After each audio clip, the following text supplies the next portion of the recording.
372 동쪽 방향 하마라 보인다. 몇 프로? 체형, 키 90% 이상. 좋았어. 타조 앵무새 37C에서 개봉과 동시에 벌써 200만 관객을 돌파하며 흥행몰이 중인 가장 뜨거운 영화.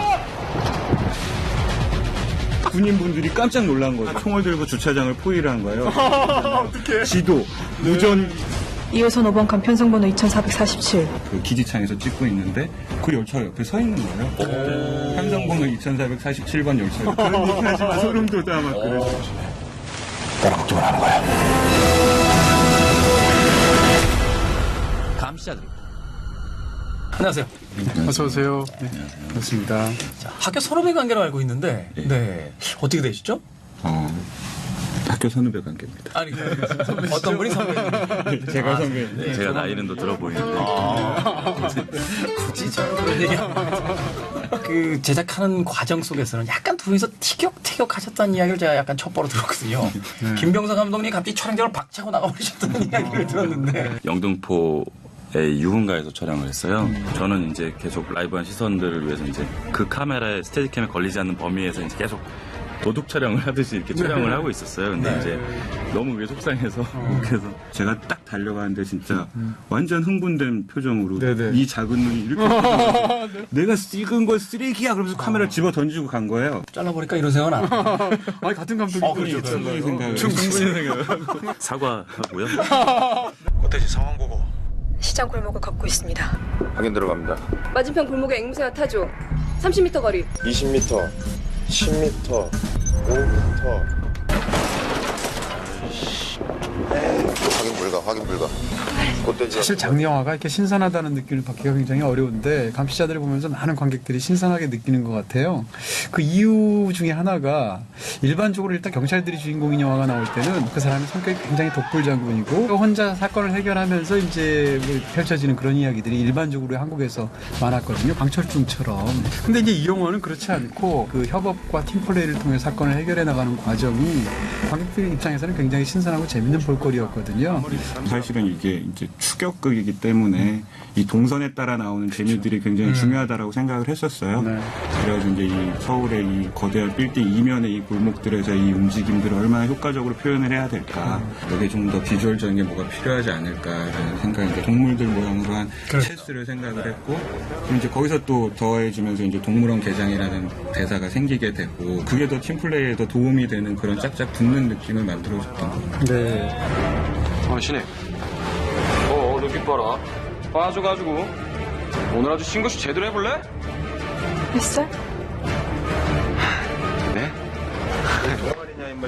배우들 얘기를 좀 여쭤보고 싶은데 이렇게 좋은 팀플레이가 극중에서 나오는 그런 상황이라면 사실 현장 분위기도 굉장히 중요할 것 같은데 현장에서는 어떠셨어요? 각자의 자기 역할에 어울리는 그 현장 분위기를 또 만들어주셨던 것 같아요. 네. 뭐 우성 선배님 같은 경우에는 항상 이렇게 옥상에서 감시하는 것처럼 저희 스태프들을 멀리서 감시하고 멀리서.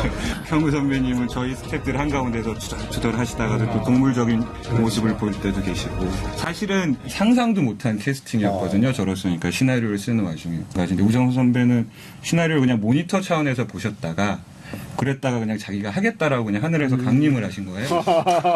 그러다 보니까 이제 경구 선배님이 이 두 사람이 하고 그러니까 제작사에 대한 또 믿음이 있으셨어요, 경구 선배님. 저에 대한 믿음은 없으셨는데. 정말요? 그런 약간 운명 같은 거짓말 같은 운명도 많이 있었던 것 같아요, 영화 속에서.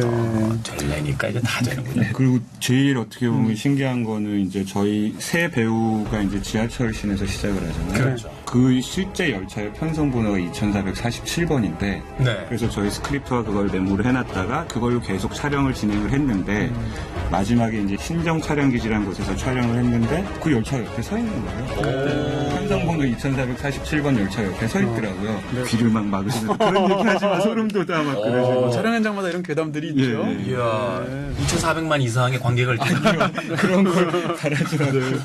사실 영화를 보면서 여러 번의 추격 장면들이 나오는데 그 서서문 고가에서 촬영할 때 군대가 출동했던 얘기는 이게 뭐예요? 그런 그게 저희가 이 플라잉 캠을 많이 썼거든요. 레이더에 걸린 거예요. 요만한 헬기가 진짜. 아, 군 레이더에? 네, 그래가지고 총을 들고 주차장을 포위를 한 거예요. 저희 차들이 있는. 그래가지고 밴을 열어봤더니 거기에 각종 미술 소품들이잖아요. 지도, 무전기 뭐 이런 게 있으니까 이제 이 군인분들이 깜짝 놀란 거죠.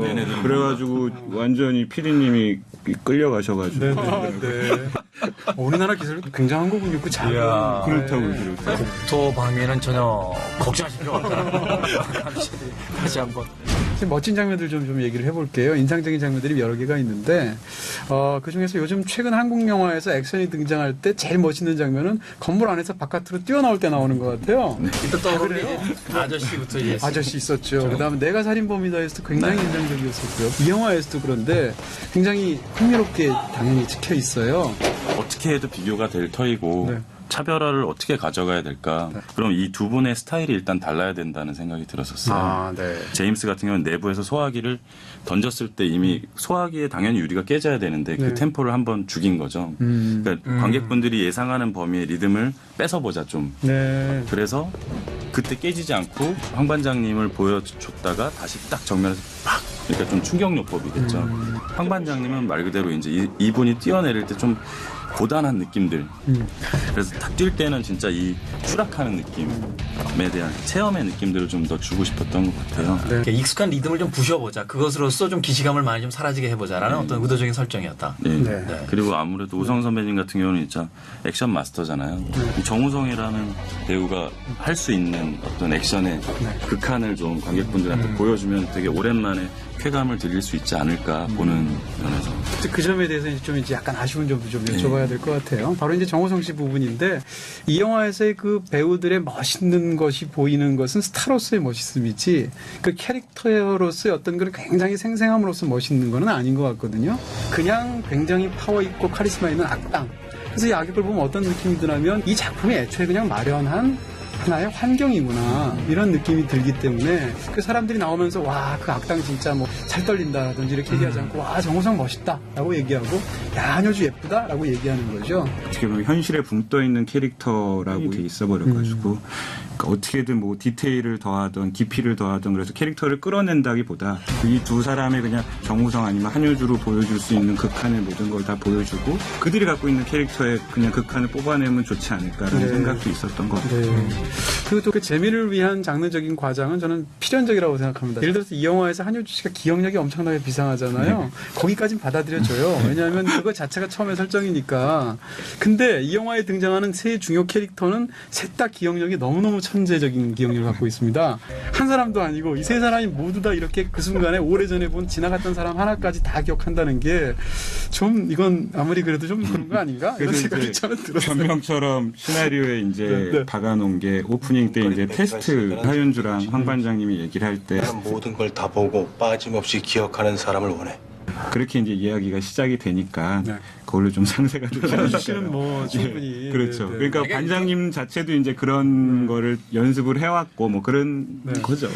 자, 이 영화를 이제 공동감독으로 만드셨는데 지금 뭐 그 관객들의 평이라든지 또 평단의 평도 굉장히 좋습니다. 이후에도 계속해서 어떤 공동감독의 그 시스템으로서 영화를 한번 만들어보고 싶은 생각이 있으신지. 첫 작품을 하고 헤어지는 게 이렇게 전례가 돼 있어가지고요. 근데 이제 공동작업은 잘 되면 오래가게 돼 있어요. 네, 정산되기 전까지는 사이가 좋으세요. 그 다음이 문제죠. 오래갈 수 있도록. 자, 그렇다면 이 영화 감시자들의 별점과 한 줄 정리 과연 어떨지 만나보겠습니다. 이 영화에 대한 제 별점은 3개의 반입니다. 선택과 집중의 승리. 그렇게 간단하게. 네. 정말 꼭 그렇게. 선택과 집중의 강렬한 승리. 네. 캐릭터에 관한 한두 가지 아쉬움. 그러나 굉장히 잘 만든 스릴. 이 정도입니다.